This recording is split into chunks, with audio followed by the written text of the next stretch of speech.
The sound of tires screeching echoed through the quiet suburban street.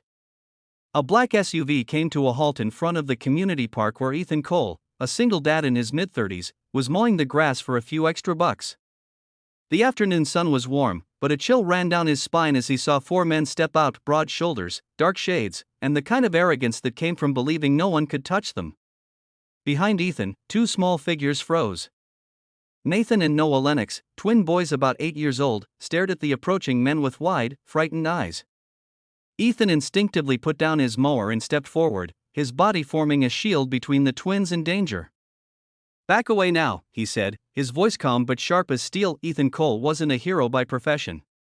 He was a janitor, a part-time landscaper, and a full-time single dad trying to hold his life together after his wife passed away 2 years earlier. Life hadn't been kind. The bills piled faster than he could pay them, and sleep was a luxury. Every morning, he dropped his 6-year-old daughter, Amelia, at school before heading to whatever odd job he could find. Today, his task was to trim the park's overgrown lawns, a favor for the Lennox family, who owned nearly half the city. The Billionaire family's mansion overlooked the park, but the people inside rarely came down to earth.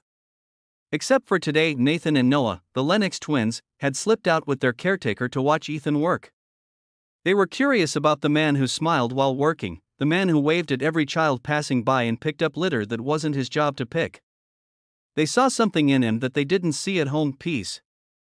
Ethan didn't notice them at first, until he heard giggles behind a tree and caught sight of two identical boys trying to mimic his mower sounds. "You boys planning to take my job?" he had joked earlier, smiling at their laughter. For the first time in a long while, the park had felt alive. But laughter turned into fear the moment the SUV appeared. The men who emerged weren't strangers to the twins, they were part of a rival group that had been harassing their family's company, trying to send a message. But now, they had gone too far.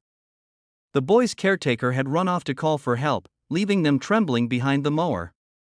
Ethan's pulse raced as one of the thugs smirked. "Move aside, old man. We just need to talk to the kids." Ethan's jaw tightened. "You're not talking to anyone," he said quietly. "Back. Away. Now." The leader laughed. Big words for a guy in work boots. Ethan didn't respond with words. He stepped forward, eyes steady, body planted like a wall of calm defiance. Every instinct screamed at him to protect the boys. He didn't know them beyond their names, but that didn't matter.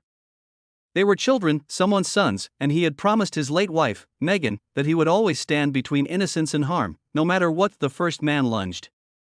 Ethan ducked, grabbed the mower handle, and swung it sideways, not to hit, but to block.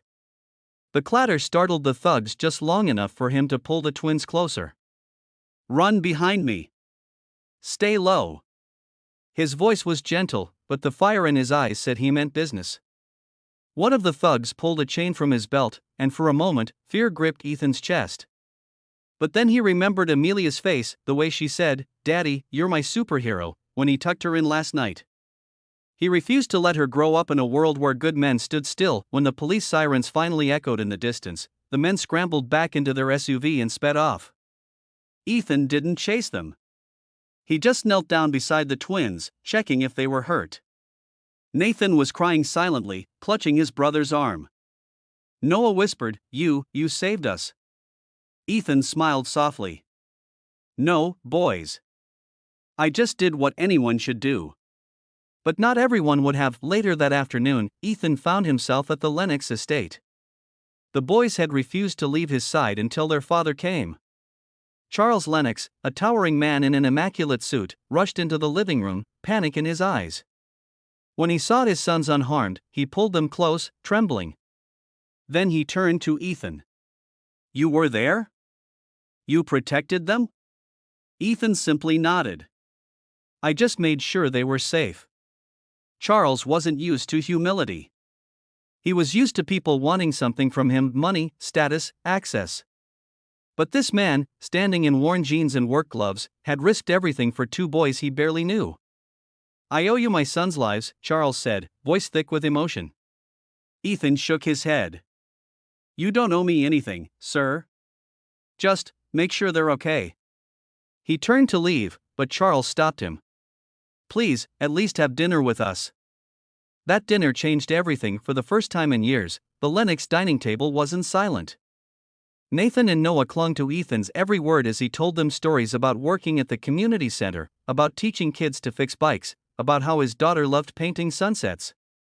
Charles watched quietly, realizing that his wealth had built walls, not bridges. The man who owned skyscrapers didn't know how to make his sons laugh, but the janitor from down the street did. Over the following weeks, the Lennox family invited Ethan often. Sometimes under the excuse of helping in the garden, sometimes just for company. The twins would run to him every time he arrived, shouting, "Uncle Ethan." They even begged him to bring Amelia one weekend. When she came, shyly holding her father's hand, she was greeted like royalty. The twins showed her the backyard pond and introduced her to their golden retriever. Watching them play, Ethan felt something he hadn't in years: hope, but hope is fragile. A few weeks later, trouble returned. The same men were caught on security footage near the estate, plotting revenge. Ethan found out before the family did. He'd overheard whispers from one of his co-workers at the gas station. Without a second thought, he drove to the Lennox mansion. When he arrived, he saw the guards arguing with the thugs at the gate, trying to keep them back. The twins were outside, frozen with fear.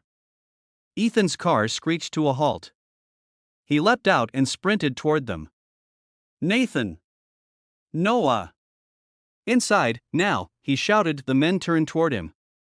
One sneered, "You again? Couldn't stay out of rich people's business, huh?" Ethan didn't stop. He grabbed the boys, pushing them behind him. "I said, back away now." His voice thundered across the driveway. For a moment, even the birds stopped.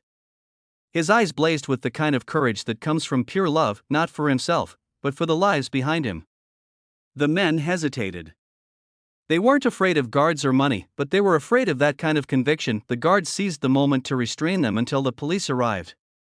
When it was over, Ethan sat on the curb, hands shaking, heart pounding. The twins hugged him tightly, refusing to let go. Charles came running out moments later, disbelief written across his face. "You protected them again. You could have been killed," he said. Ethan smiled wearily. "Maybe. But they deserve a world where someone stands up for them." Word spread quickly. The media caught wind of the story: the single dad who saved billionaire twins. Cameras lined the street, reporters shouted questions, but Ethan never sought fame. When asked why he did it, he simply said, "Because it was the right thing to do." That's all. Charles Lennox, deeply moved, offered Ethan a job, head of community outreach for the Lennox Foundation, managing programs for underprivileged families. It paid more than Ethan had ever earned, but what mattered most was the purpose behind it. He accepted, knowing it would let him spend more time with his daughter and help others like him, people who had struggled, fallen, and still chosen kindness. Months later, the Lennox twins and Amelia stood together on the grand stage of a new community center funded by the foundation. A banner read, "For the ones who never stopped believing in good." Ethan stood beside Charles as the mayor handed him an award for bravery. But the real reward was in the children's eyes. They didn't see a janitor anymore. They saw a man who had shown them what courage really meant. When the ceremony ended, Nathan tugged on his sleeve and whispered, "Uncle Ethan, are you gonna keep protecting people?" Ethan smiled, looking down at them. "As long as I'm breathing, kiddo." The crowd clapped, but Ethan's eyes wandered to the sky for a moment. He whispered softly, "I hope you're proud, Megan." And somehow, in the warmth of the sunlight filtering through the trees, he felt she was. If this story touched your heart, please don't forget to like, share, and subscribe to Kindness Journal. Every click helps us spread hope and remind the world that kindness still wins.